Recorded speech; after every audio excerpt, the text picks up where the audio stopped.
الحمد لله الذي أنزل على عبده الكتاب ولم يجعل له عوجا تبارك الذي في السماء بروجا وجعل فيها سراجا وقمرا منيرا وأشهد أن لا إله إلا الله وحده لا شريك له وأشهد أن سيدنا ومولانا محمدًا عبده ورسوله أما بعد فأعوذ بالله من الشيطان الرجيم بسم الله الرحمن الرحيم إن الله وملائكته يصلون على النبي يا أيها الذين آمنوا صلوا عليه وسلموا تسليما صدق الله مولانا العظيم مولاي صل وسلم دائما أبدا على حبيبك خير الخلق كلهم۔ قابل احترام بزرگوں اور عزیز دوستو،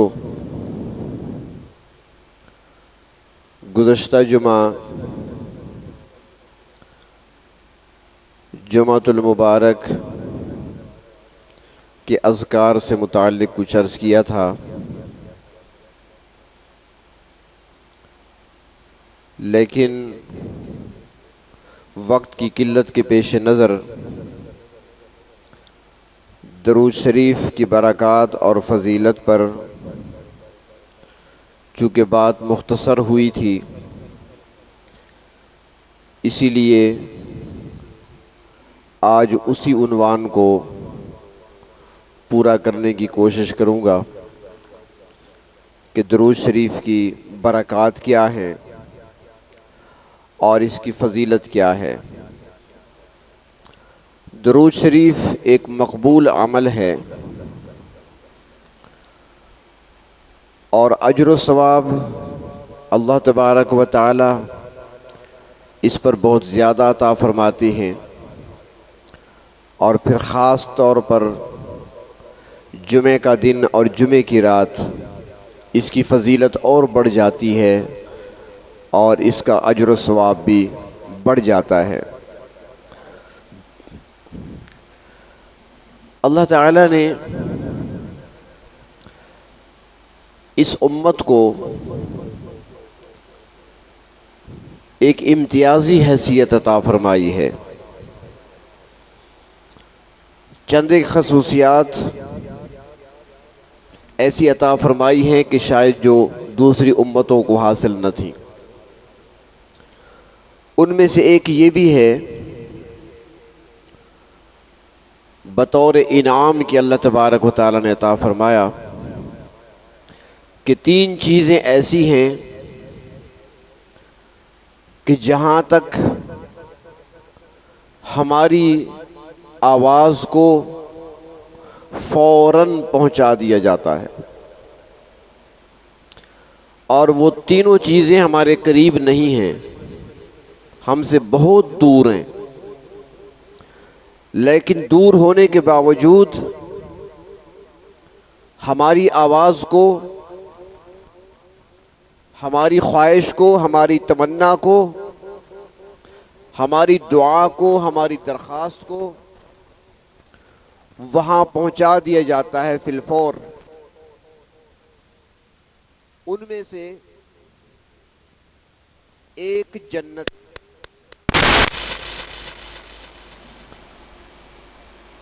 دوسرے نمبر پر جہنم ہے، تیسرے نمبر پر نبی اکرم صلی اللہ علیہ وسلم کی ذات مقدسہ ہے۔ حدیث شریف میں آتا ہے کہ جب کوئی شخص اللہ تبارک و تعالی سے جنت کا سوال کرتا ہے، اللہ سے جنت مانگتا ہے، آہستہ مانگ رہا ہے، بس معمولی سی زبان حرکت کر رہی ہے، بآواز بلند بھی نہیں کہہ رہا، آہستہ آہستہ کہہ رہا ہے اللہم انی اسألک الجنہ، مانگ رہا ہے جنت کو، سوال کر رہا ہے جنت کا۔ تو فرمایا کہ اس کے یہ کلمات اور یہ جملہ جو ادا ہوتا ہے اللہ تعالیٰ جنت کو سنوا دیتے ہیں، جو ہم سے ہزاروں نہیں، لاکھوں نہیں، اربوں میل دور ہے۔ جنت ساتوں آسمانوں سے اوپر ہے، اور پھر اس کے اپنے درجے ہیں، 100 درجات ہیں اس کے، اور ہر درجے میں فاصلہ اتنا ہے جتنا زمین و آسمان کے درمیان فاصلہ، اور جو سب سے اوپر والا درجہ ہے اسے جنت الفردوس کہا جاتا ہے۔ اور نبی اکرم صلی اللہ علیہ وسلم نے اپنی امت سے فرمایا، شفقت فرماتے ہوئے، کہ جب بھی جنت کا سوال کرو جنت الفردوس کا سوال کیا کرو، کیونکہ جنت الفردوس ایسی جنت ہے جس کے اوپر چھت اللہ تعالیٰ کا عرش ہے۔ تو یہاں پر انسان سوال کرتا ہے، جنت مانگتا ہے، تو یہ آواز جنت تک پہنچا دی جاتی ہے، اور پھر جنت سفارش کرتی ہے، اے میرے پروردگار آپ ہی میرے رب ہیں، مجھے بھی آپ نے پیدا کیا، میں بھی آپ کی مخلوق، اور مجھے مانگنے والا بھی اللہ آپ کی مخلوق، لیکن آپ کے محبوب کا امتی ہے، اللہ وہ آپ سے مجھے مانگ رہا ہے تو اسے عطا کر دیجئے۔ جنت اس کی سفارش کرتی ہے۔ دوسری ہماری آواز پہنچتی ہے، جہنم تک پہنچا دی جاتی ہے۔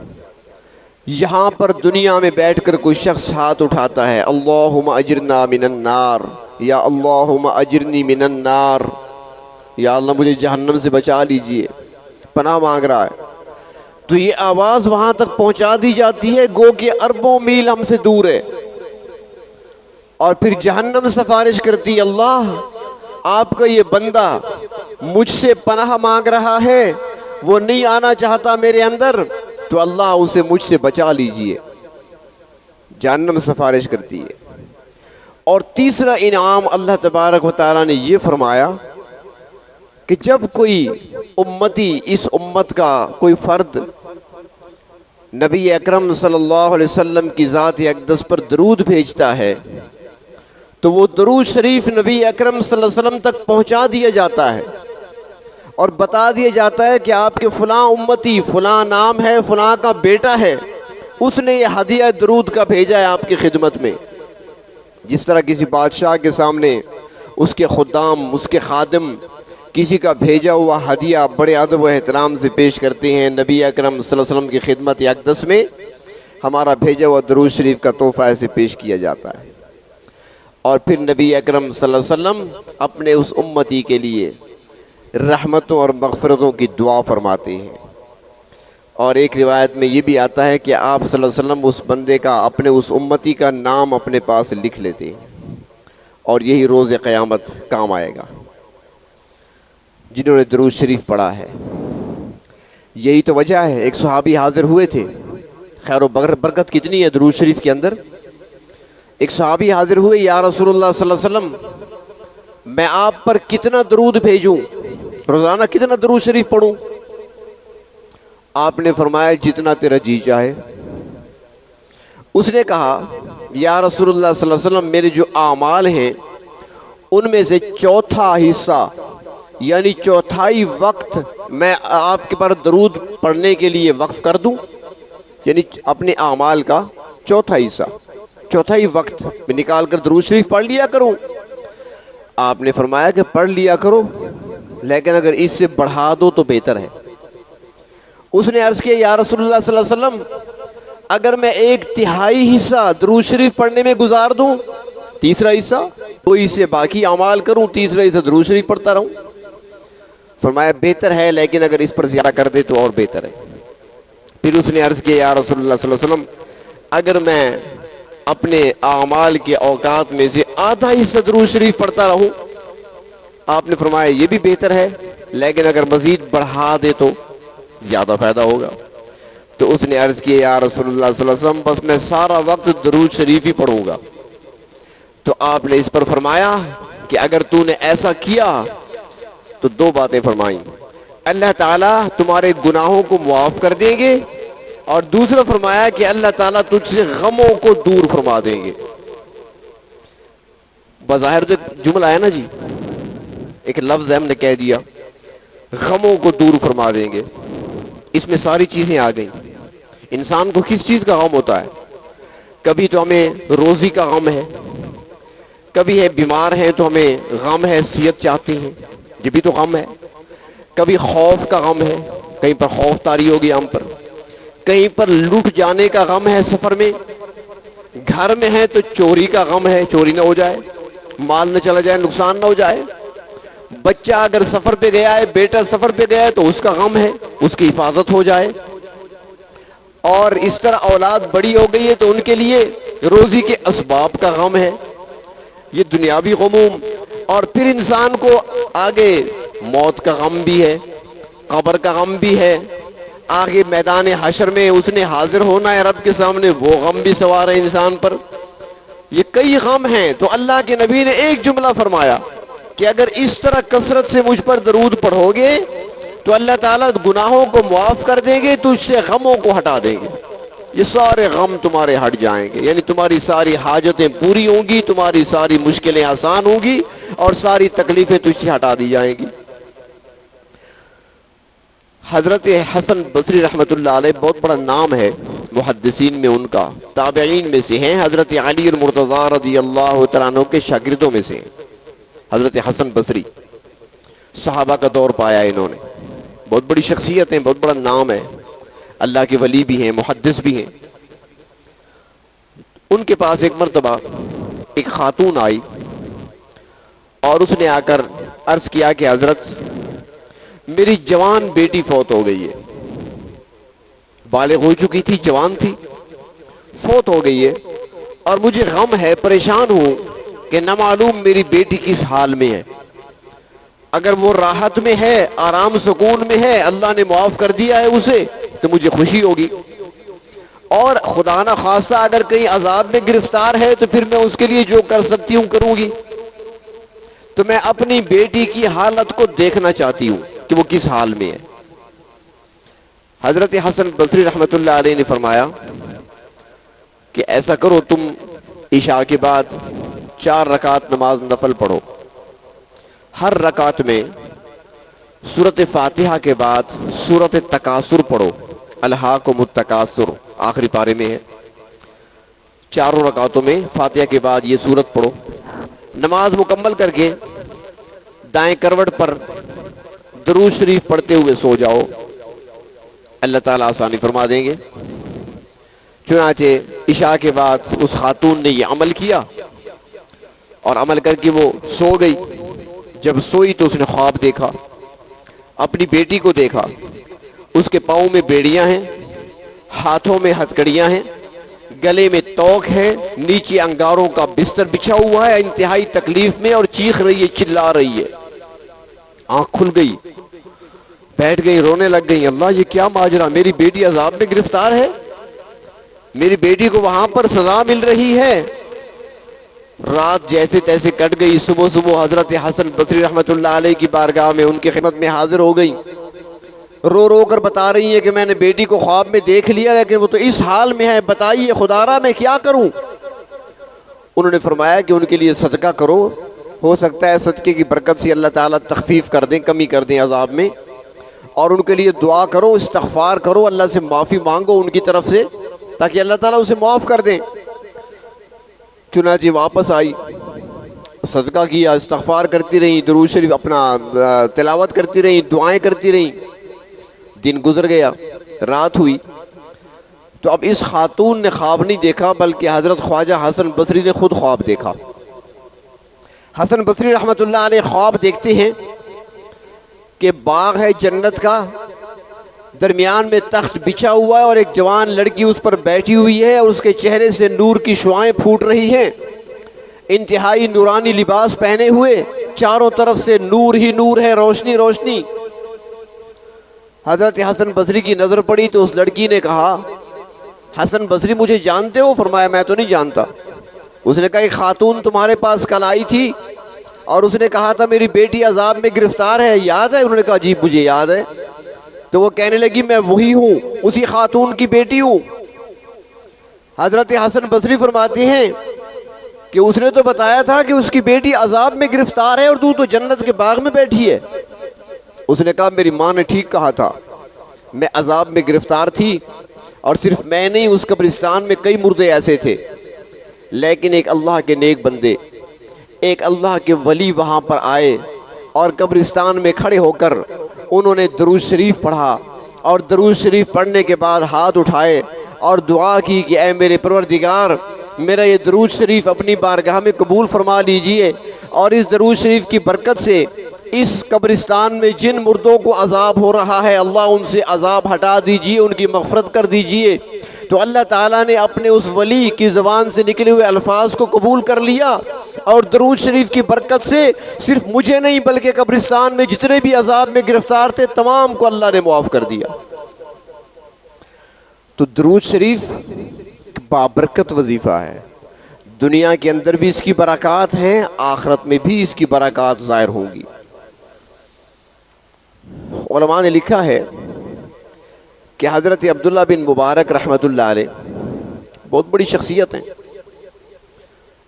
امیر المومنین فی الحدیث ان کو کہا گیا ہے، بہت بڑے محدث ہیں۔ مکہ مکرمہ میں تھے، وہ فرماتے ہیں کہ میں نے ایک نوجوان کو دیکھا کہ وہ جب بھی قدم اٹھاتا ہے ہر قدم پہ کہتا ہے صلی اللہ علیہ وسلم، ہر قدم پہ۔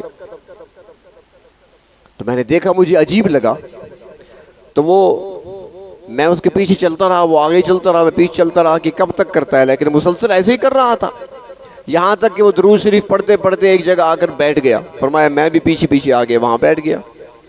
میں نے اسے کہا بیٹا، میں نے ایک عمل دیکھا ہے کہ تم ہر قدم پہ درود پڑھتے ہو، اس کی وجہ کیا ہے؟ اس کے پیچھے کوئی واقعہ ہوگا، کب سے پڑھ رہے ہو تم؟ درود شریف تو باقی لوگ بھی پڑھتے ہیں، ہم بھی پڑھتے ہیں، لیکن جس انداز سے تم پڑھ رہے ہو لگتا ہے اس کے پیچھے کوئی واقعہ ہے اور میں سننا چاہتا ہوں۔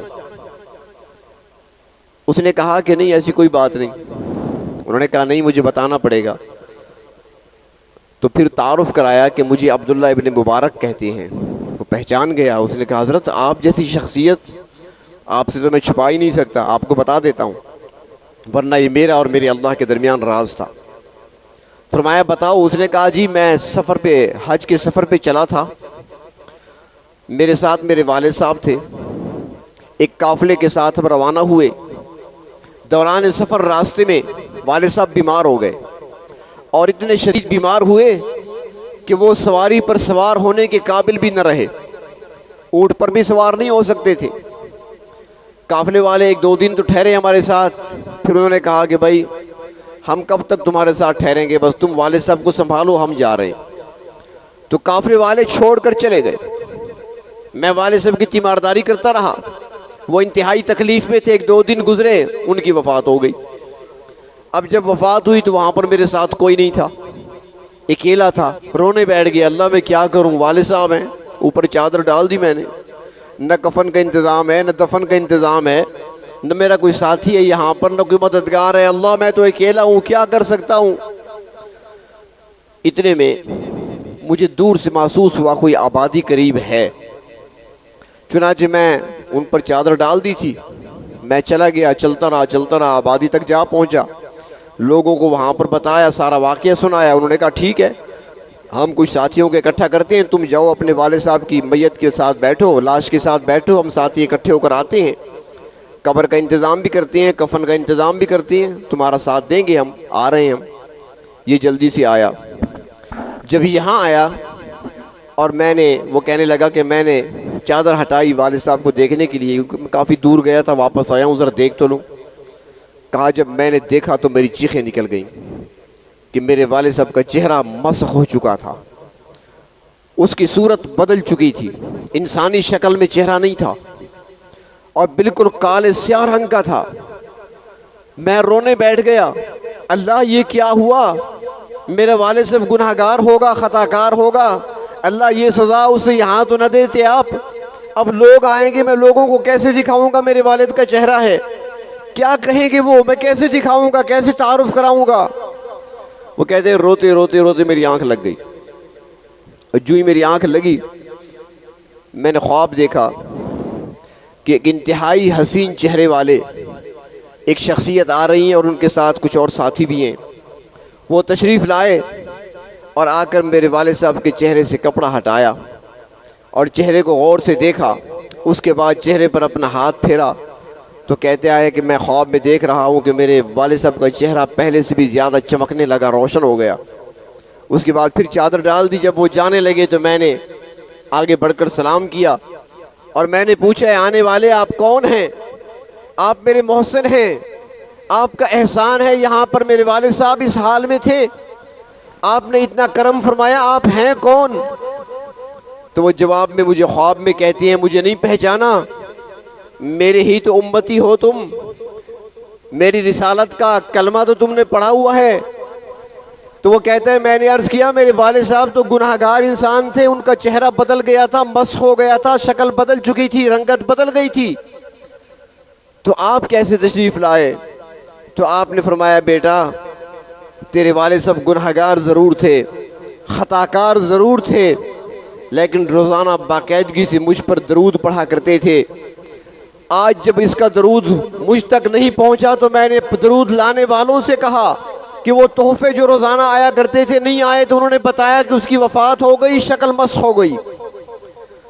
تو اللہ تبارک و تعالیٰ نے مجھے اجازت دی، میں آ گیا، اور چونکہ یہ میرے ساتھ اس کا تعلق تھا، یہ محبت سے مجھ پر درود بھیجا کرتا تھا، لہٰذا وہ بدلہ میں نے دینا تھا، بدلہ دے کر جا رہا ہوں. تو وہ کہنے لگا نوجوان عبداللہ بن مبارک سے کہ جب سے میں نے یہ دیکھا واقعہ، چونکہ میری اپنی آنکھوں کا دیکھا واقعہ ہے، میرے اپنے والد صاحب کے ساتھ ہوا، میری جب آنکھ کھلی تو میں نے دیکھا والد صاحب کا چہرہ چمک رہا تھا، سب کچھ جو خواب دیکھا وہ حقیقت بن کر سامنے آیا. تو اسی دن سے میں نے تہیہ کر لیا کہ جب نبی اکرم صلی اللہ علیہ وسلم پر درود بھیجنے کے اتنے فضائل ہیں تو کیوں نہ میں ہر قدم پر اپنے محبوب پر درود بھیجوں. تو اس لیے اب جب بھی قدم اٹھاتا ہوں تو ہر قدم پہ کہتا ہوں صلی اللہ علیہ وسلم. تو درود شریف کے اندر اللہ تبارک و تعالیٰ نے برکات رکھی ہیں، خیر اور بھلائی رکھی ہے، اجر و ثواب اس پر ملتا ہے، دنیا کے اندر بھی خیر و برکت کا ذریعہ ہے، اور آخرت میں گناہوں کی مغفرت اور نجات کا ذریعہ ہے نبی اکرم صلی اللہ علیہ وسلم پر درود شریف بھیجنا. علماء نے لکھا ہے کہ یہ قصیدہ بردہ ہے نا، درود شریف ہے، یہ بھی قصیدہ بردہ مشہور ہے، تفصیل کا تو موقع نہیں اب عرض کروں، لیکن جو عنوان سے مطابقت رکھتی ہے بات وہی عرض کرتا ہوں کہ قصیدہ بردہ لکھنے والے ابھی انہوں نے قصیدہ نہیں لکھا تھا. قصیدہ لکھنے سے پہلے ایک مرتبہ سفر پہ جا رہے تھے، راستے میں دوران سفر پیاس لگی، تو پیاس جب لگی تو پانی کی تلاش میں نکلے، پانی تلاش کروں تو ایک کنواں نظر آ گیا. جب کنواں نظر آیا تو وہاں پر دیکھا کہ چھوٹی سی بچی ہے، 8 سال کی، 7 سال کی، 9 سال کی بچی ہے، وہ کنویں کے کنارے بیٹھی ہے اور چلو بھر بھر کر پانی پی رہی ہے. انہوں نے دیکھ لیا، یہ بھی چلے گئے کہ کنواں ہے یا چشمہ ہے یا پانی کا گھاٹ ہے، پانی اونچا ہے، وہ پی رہی ہے. جب یہ وہاں پہنچے تو بچی پانی پی چکی تھی، لیکن جب انہوں نے جا کر دیکھا تو پانی تو کنویں میں نیچے ہے، پانی تو اوپر نہیں تھا. تو بچی کیا پی رہی تھی، پھر کیسے پی رہی تھی؟ ڈول بھی کوئی نہیں یہاں پر. اب یہ کھڑے ہیں پانی کو دیکھ رہے ہیں کہ اس بچی نے کہا کہ اے مسافر کیا دیکھ رہے ہو؟ انہوں نے کہا مجھے پیاس لگی تھی، میں کنواں دیکھ کر دور سے آیا، تجھے پانی پیتے دیکھا تھا تو میں بھی پانی پینے آیا ہوں. یہاں پر تو نہ کوئی ڈول نظر آتا ہے، نہ کوئی رسی نظر آتی ہے، اور پانی بھی کافی نیچے ہے. بچی نے کہا آپ پریشان نہ ہوں، پانی ابھی اوپر آ جائے گا. بچی نے کنویں میں جھانکا، کچھ پڑھا، پانی اوپر آ گیا. انہوں نے پانی پی لیا، حیرت بھی تھی، پانی پی لیا. جب پانی پی لیا تو بچی نے پوچھا آپ سیر ہو گئے؟ جی ہاں میں سیر ہو گیا ہوں. بچی نے پھر کچھ پڑھا، پانی نیچے چلا گیا. تو انہوں نے پوچھا اس بچی سے کہ بھئی تم کون ہو؟ انسان ہو، فرشتہ ہو، جنات میں سے ہو، کیا ہو تم؟ اس نے کہا میں انسان ہوں، انسان کی بیٹی ہوں، یہ سامنے بستی ہے، آبادی ہے، وہیں سے آئی ہوں. تو اس نے کہا یہ کیا ماجرا ہے؟ پانی اوپر آ جاتا ہے، کیا پڑھتی ہو؟ تمہارے پاس کون سا ایسا منتر ہے، کون سا ایسا علم حاصل کیا ہوا ہے؟ اور ہمارے ہاں کیا ہوتا ہے کہ فلاں کو فقیری مل گئی ہے، واہ بھائی واہ ایسی مل رہی ہے، مذاق بنے ہوئے ہیں، کئی ڈرامے ہوتے ہیں. فلاں دم کرتا ہے، اچھا وہ کیسے کرتے ہیں؟ بس اسے مل گئی کہیں سے. وہ کیا مل گیا؟ شیطانی مل گئی ہے اور کچھ نہیں ملا. ایسے نہیں ہوا کرتا، مذاق نہیں ہوتا. اگر ایسا ہوتا تو پھر جنید بغدادی کو تو ایسے کچھ نہ ملا. ان کو تو سالہ سال محنت کرنی پڑی. گندھک کی دکانوں پر بیٹھ کر کام کیا جنید بغدادی نے. گندھک، کبھی کسی پنسار کے پاس جا کر دیکھیں نا، اس سے کہو ذرا گندھک دکھاؤ، وہ تھوڑی سی دکھائے گا، اتنی بدبو ہوگی کہ آپ ٹھہر نہیں سکیں گے. اور چاروں طرف گندھک میں بیٹھ کر کام کرنا مذاق نہیں ہے. ایسے نہیں ملتا بھائی فلاں بندہ جا رہا تھا جنگل میں، اب پتہ اس کو نماز آتی ہے نہیں آتی، کلمہ آتا نہیں آتا، فقیری مل گئی ہے. ایسے فقیریاں نہیں ملا کرتی. تو چنانچہ وہ بچی کہنے لگی کہ ہمارے ہاں ایک عالم ہیں، انہوں نے بتایا ہمیں کہ درود شریف پڑھنا ایک ایسی نعمت ہے، ایسا تحفہ ہے جو اللہ نے اس امت کو عطا فرمایا کہ جس سے ساری ضرورتیں پوری ہوتی ہیں، اس کی برکت سے سارے مسائل حل ہوتی ہیں، ہر حاجت پوری ہوتی ہے. تو ہم نے ان کی بات کو سن لیا اور اس پر عمل کر رہے ہیں. تو میں یہاں آئی، پانی نیچے تھا، میری ضرورت تھی، میں نے تو وہی درود شریف پڑھا، پانی اوپر آ گیا، میں پی لیا. پھر درود شریف پڑھا، وہ نیچے چلا گیا. آپ کو پیاس لگی تھی، میں نے وہی درود شریف پڑھا، پانی اوپر آ گیا، آپ نے پانی پی لیا، پھر وہ نیچے چلا گیا. تو ان کے ذہن میں بھی یہ بات آ گئی کہ درود شریف کے اندر اتنی برکات ہے. تو اس کے بعد انہوں نے قصیدہ بردہ شریف لکھا ہے. یہ آج بھی خواص میں اور علماء میں مقبول عام ہے، عوام میں اتنا نہیں. عوام کو پتہ نہیں ہے اس کے اندر کیا ہے. یہ علماء کو معلوم ہے، خواص کو معلوم ہے. لیکن اس کے لیے اتنی بات ضرور ہے کہ اپنے عقائد کا خیال رکھیں. چونکہ عنوان میرا یہ نہیں ہے، لیکن بیچ میں بات آ گئی فقیری کی، تو یہاں پر عرض کر دوں، خدا را گھروں میں جا کر خواتین کو بھی ضرور بتانا، میری ماؤں بہنوں کو ضرور بتائیں، آپ کی ذمہ داری ہے. میں ایک واقعہ مجھے اس وقت یاد آ رہا ہے، وہی سناتا ہوں، اسی سے متعلق ہے کہ تعلق اپنے بچوں کا اللہ کے ساتھ جوڑیں. ہم بچوں کو ابھی سے یہ سکھاتے ہیں، تھوڑا سا کام بن جائے، یار جاؤ کہیں سے دم کرا لو، لگتا ہے تمہیں نظر لگ گئی. نظر پر حق ہے، العین حق، حدیث شریف پہ آتا ہے، نظر بد پر حق ہے، اس میں کوئی شک نہیں. فرمایا کہ نظر ایسی چیز ہے جو انسان کو قبر تک پہنچا دیتی ہے اور جانور کو ہانڈی تک پہنچا دیتی ہے، یعنی موت تک واقع ہو سکتی ہے. لیکن یہ نہیں کہ ہر چیز پہ نظر لگے. بازار میں آپ دیکھیں نا، یہ گوشت کی دکان ہوتی ہے نا، وہاں پر کتنا گوشت لٹکا ہوتا ہے. انہوں نے بھینسا ذبح کیا ہے، بشرا ذبح کیا ہے، 3 من کا، 4 من کا. اب 3 من 4 من کا گوشت لٹکا ہوا ہے، کھڑا ہے سامنے، اور ایک آدمی اس میں سے 1 پاؤ گوشت لے کر جا رہا ہے. 1 پاؤ شاپر میں ڈالا، راستے میں شاپر پھٹک گر گیا. کیا کہتا ہے؟ نظر لگ گئی. بھئی تمہارے 1 پاؤ کو لگتی ہے، 4 من کو کیوں نہیں لگتی؟ زیادہ تو اچھا تو وہ لگ رہا ہے نا، شاپر کو کیسے لگ گئی نظر؟ آدھا پاؤ، آدھا کلو دہی لے لی، شاپر پھٹ گیا، نظر لگ گئی. اپنے عقائد کو ٹھیک رکھیں، اپنی غلطی تسلیم کر لیا کریں، ورنہ اس سے عقیدے بگڑ جاتے ہیں. اور بچوں کا ذہن بھی صاف رکھیں، بچوں کا تعلق اللہ کے ساتھ جوڑیں. ذمہ داری ہے ہماری. اگر ہم نے ان کو غلط راستے پر لگا دیا اور کل کو وہ انہی چکروں میں پڑے رہے، ہم قبروں میں ہوں گے، سزا ہمیں مل رہی ہوگی. عقیدے ان کے بگڑیں گے، اعمال ان کے بگڑیں گے، بھگتنا ہمیں پڑے گا. حضرت بایزید بستامی رحمت اللہ علیہ بہت بڑا نام ہے. تصوف کے جو سلسلے ہیں، تصوف کے جو سلسلے ہیں، کوئی بھی سلسلہ اس وقت تک نبی اکرم صلی اللہ علیہ وسلم تک نہیں پہنچتا جب تک کہ بایزید بستامی بیچ میں واسطہ نہ ہو. اتنی بڑی شخصیت ہے، سید الاولیاء ہے، سردار ہیں اولیاء کے. یہ جب پیدا ہوئے ابھی چھوٹی عمر تھی، باپ فوت ہو گئے، ماں نے پرورش کی ذمہ داری لے لی، والدہ نے دوسری شادی نہیں کی، اپنے بیٹے بایزید کی خاطر، اس کی پرورش کی خاطر، تربیت کی خاطر وہ اسے کچھ بنتا ہوا دیکھنا چاہتی تھی تاکہ بن جائے کچھ. کیا بن جائے؟ انجینئر، سائنسدان نہیں. ان کی نظر آخرت پہ ہوا کرتی تھی. ایسا بنے جو دنیا میں بھی کام آئے، آخرت میں بھی کام آئے. چنانچہ جب وہ کھیلنے کودنے کے قابل ہوا، گلی میں نکلنے لگا، بچوں کے ساتھ کھیلنے لگا. یہ اس میں 5 سال کا ہوا. بچے جس عمر میں مدارس میں داخل کیے جاتے ہیں، پڑھنے کے لیے بھیجا جاتا ہے ان کو، تو والدہ نے دیکھا پڑھنے کی عمر ہو گئی. اب سوچ میں پڑ گئی کہ میں پڑھنے کے لیے کہاں بھیجوں، کس کے پاس بھیجوں جہاں اس کی پوری پوری تربیت ہو، جہاں علم بھی حاصل کرے اور تربیت بھی ہو اس کی. یہ سوچ رہی تھی. مشورے کیے تو بتایا گیا کہ شہر کے پرلے کنارے پر ایک مسجد ہے، وہاں پر انتہائی نیک، دیندار، متقی شخصیت ہیں جو اللہ کے ولی بھی ہیں اور عالم بھی ہیں. مسجد میں ان کے پاس طالب علم بھی ہیں جن کو وہ پڑھاتے بھی ہیں اور ان کی تربیت بھی کرتے ہیں، اور وہاں سے نکلنے والے نیک اور متقی بن کر نکلتی ہیں ان کے مدرسے سے.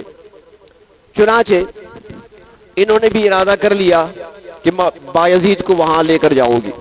انہیں تیار کیا، بچے کو صاف ستھرا کیا، ساتھ لے کر چلی. استاد صاحب سے جا کر ملاقات ہوئی اور ان سے جا کر درخواست کی کہ میں ایک بیوہ خاتون ہوں، میں اپنی گزر اوقات کے لیے لوگوں کے گھروں میں کام کیا کرتی ہوں، اور یہ میرا بچہ اکلوتا بیٹا ہے میرا، اور میں چاہتی ہوں کہ یہ وقت کا ولی بنے. آپ کے پاس لائی ہوں، آپ اس کو پڑھائیں بھی اور اس کی تربیت بھی کریں، لیکن میری ایک شرط بھی ہے. انہوں نے کہا جی شرط کیا ہے آپ کی؟ خاتون نے کہا میری شرط یہ ہے کہ اسے آپ نے چھٹی نہیں دینی، اسے آپ نے چھٹی نہیں دینی. ہمارے ہاں کی طرح نہیں، اسے مارنا نہیں ہے، ہاتھ نہیں لگانا. تو پھر کیا کرنا ہے اسے؟ نہیں، چھٹی نہیں دینی. اچھا ماں جی چھٹی نہیں ملے گی تو کب تک نہ دوں؟ وہ جواب میں کہتی ہیں کہ جب تک یہ مقام ولایت حاصل نہیں کر لیتا اس وقت تک چھٹی نہیں دینی. کسی ماں سے پوچھیں، ایک ماں کا جگر ہے، ایک ہی بیٹا، اکلوتا بیٹا ہے. تو استاد کہنے لگے شرط تو بڑی کڑی ہے پر کوشش کروں گا، وعدہ کرتا ہوں نبھانے کی کوشش کروں گا. بچے کو چھوڑ کر چلی گئی، واپس آ گئی گھر. بچہ وہاں پڑھتا رہا، استاد کے پاس رہا. چند مہینے گزرے. جب ماں کی یاد زیادہ ستانے لگی اور برداشت سے باہر ہونے لگی تو پھر ایک دن بایزید استاد کے سامنے آتے ہیں اور آ کر عرض کرتے ہیں استاد محترم اب تک بڑا برداشت کیا کیونکہ میں تو کبھی گھر سے باہر نکلا ہی نہیں تھا، ماں کی گود سے اٹھ کر سیدھا آپ کے درس میں آ گیا ہوں اور کہیں نہیں گیا، نہ کبھی سفر کیا تھا، ایک دن بھی کبھی ماں سے جدا نہیں ہوا تھا، پہلی مرتبہ نکلا ہوں وہ بھی اتنے مہینے گزر گئے. اب مجھ سے برداشت نہیں ہو رہا، مجھے صرف ایک دن کی چھٹی دے دے، صرف ایک دن کی چھٹی دے دے، میں اپنی والدہ کے پاس ایک دن گزار کر وعدہ کرتا ہوں واپس آؤں گا. اب استاد محترم سر جھکا کے بیٹھے ہیں، کیا کروں؟ ایک طرف ان کی والدہ سے کیا وہ وعدہ ہے، ایک طرف معصوم بچے کا دل ہے. اگر چھٹی دیتا ہوں وعدہ ٹوٹتا ہے، چھٹی نہیں دیتا بچے کا دل ٹوٹتا ہے. وعدہ توڑوں یا دل توڑوں، کیا کروں؟ پریشانی کے عالم میں بیٹھے ہیں. آخر ایک ترکیب ذہن میں آئی. انہوں نے کہا بیٹا ایسے ہے کہ میں تمہیں سبق دیتا ہوں، اگر یہ شام سے پہلے مجھے سبق تم نے سنا دیا یاد کر کے تو تمہیں ایک دن کی چھٹی ہے، اور اگر نہ سنا سکے تو پھر تو چھٹی نہیں مل سکتی. انہوں نے کہا ٹھیک ہے. استاد صاحب نے 2-4 دنوں کا سبق اکٹھا دے دیا.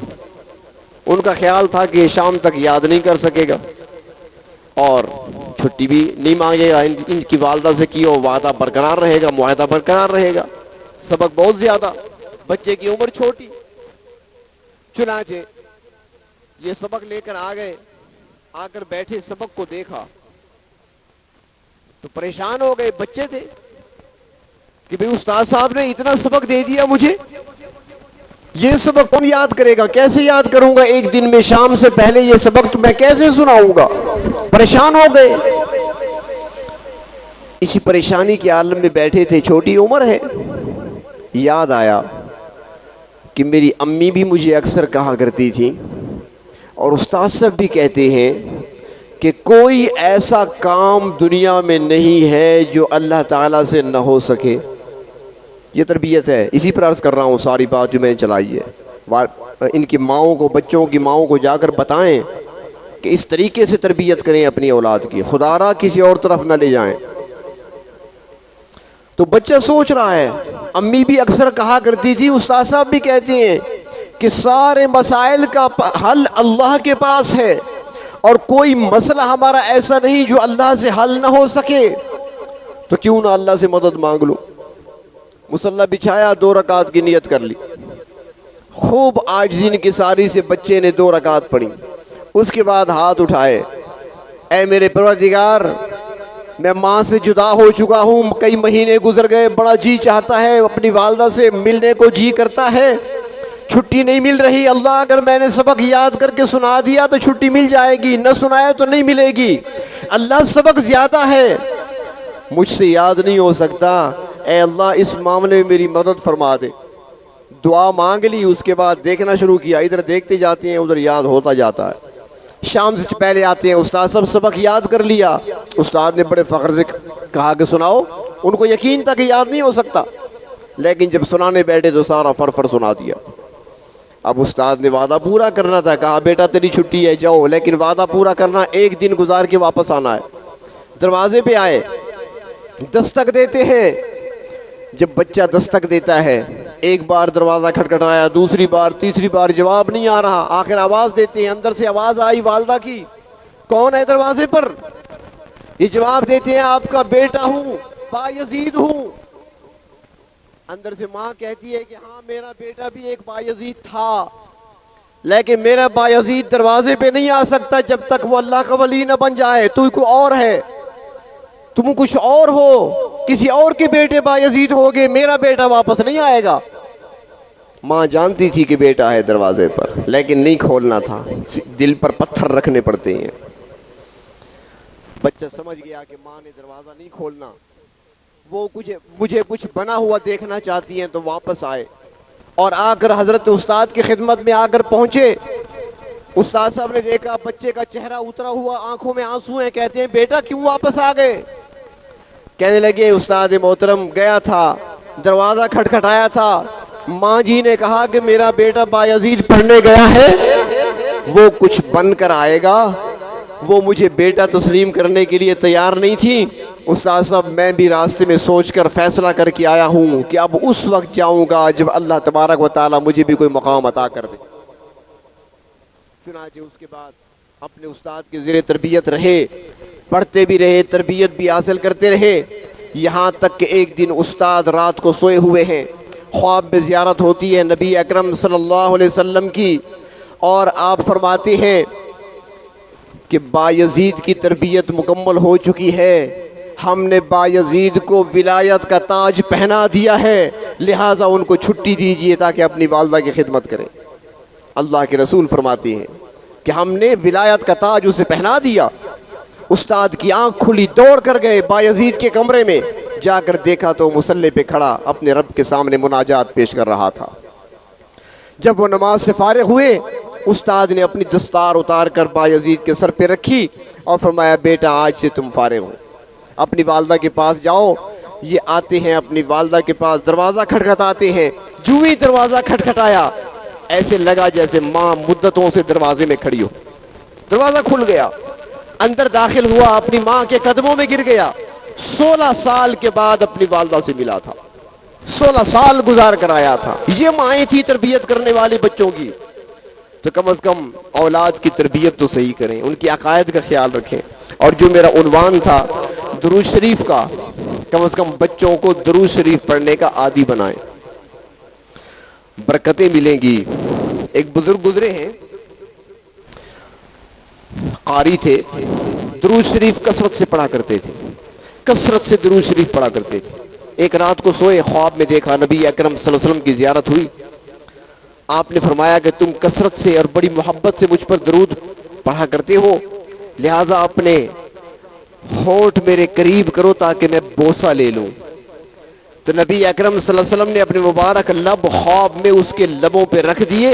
نتیجہ یہ نکلا کہ اس کے بعد زندگی بھر جب تک وہ زندہ رہے، وہ جب بھی بات کرتے تھے ان کے منہ سے کستوری اور مشک کی خوشبو آیا کرتی تھی۔ اور ایک آخری بات کہہ کر بات کو مکمل کرتا ہوں۔ ایک حدیث شریف میں آتا ہے، نبی اکرم صلی اللہ علیہ وسلم نے ارشاد فرمایا، یہ جملہ یاد رکھنا، اس کو بھولنا نہیں کبھی، جب بھی درود شریف بھولنے لگے تو اس کو یاد کر لینا۔ آپ نے فرمایا کہ جو مجھ پر درود پڑھنا بھول گیا وہ جنت کا راستہ بھول گیا۔ ہم جنت کا راستہ بھی نہیں بھولنا چاہتے اور ہم درود شریف کا پڑھنا بھی نہیں بھولنا چاہتے۔ اور فرمایا ایک روایت میں کہ جو شخص روزانہ 1000 مرتبہ درود شریف پڑھتا ہے، 1000 مرتبہ، فرمایا اس وقت تک موت نہیں آتی جب تک پروردگار عالم اس کا ٹھکانہ اس کو دنیا میں نہ دکھا دے، اس کا جنت کا ٹھکانہ اس کو دنیا میں موت سے پہلے دکھا دیتے ہیں۔ ایک چھوٹا سا واقعہ یاد آ رہا ہے، وہ بھی عرض کر دوں۔ حضرت حکیم محمد اختر صاحب رحمۃ اللہ علیہ نے واقعہ سنایا، ایک پائلٹ کا واقعہ، کہ ایک پائلٹ تھے، جہاز چلانے والے پائلٹ، وہ درود شریف کثرت سے پڑھا کرتے تھے، کثرت سے ہر وقت درود شریف جاری رہتا تھا، جہاز چلاتے ہوئے، زمین پر، گھر میں، گلی بازار میں۔ وہ فرماتے ہیں کہ انہوں نے واقعہ سنایا خود کہ درود شریف کثرت سے پڑھا کرتا تھا۔ ایک مرتبہ خواب دیکھا کہ میں مسجد نبوی میں گیا ہوا ہوں اور وہاں سے نکلتا ہوں، میں جنت البقیع قبرستان کی طرف آتا ہوں۔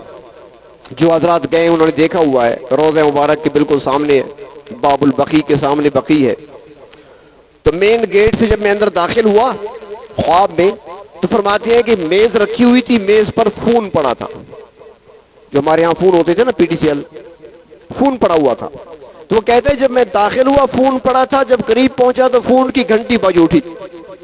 جب گھنٹی بجنے لگی تو اور کوئی نہیں تھا، تو میں نے ریسیور اٹھا لیا اور میں نے اٹھا کر سلام کیا۔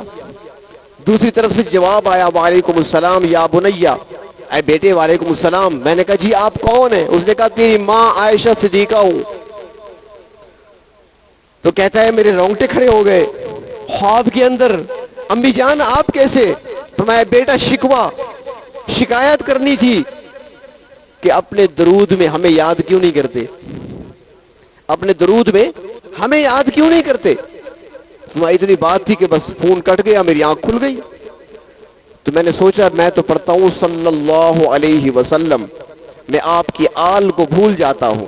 تو کہنے لگے اس کے بعد میں نے پڑھنا شروع کر دیا صلی اللہ علیہ وآلہ وسلم، آل کے اندر سارا گھرانہ آ گیا، صلی اللہ علیہ وآلہ وسلم، میں نے پورا پڑھنا شروع کر دیا۔ وہ کہتے ہیں کئی مہینے کے بعد میں نے پھر خواب دیکھا، پھر وہی جنت البقیع ہے، میں اندر داخل ہوتا ہوں، پھر میز پر فون پڑا ہے، گھنٹی بجی، میں نے اٹھا لیا، میں نے سلام کیا، وہی آواز تھی۔ میں نے کہا امی جان آپ کیسی ہیں؟ جواب ملا بیٹا میں ٹھیک ہوں، بس میں نے آپ کا شکریہ ادا کرنا تھا کہ اب آپ کی رحمتوں کے تحفے ہم تک پہنچ رہے ہیں۔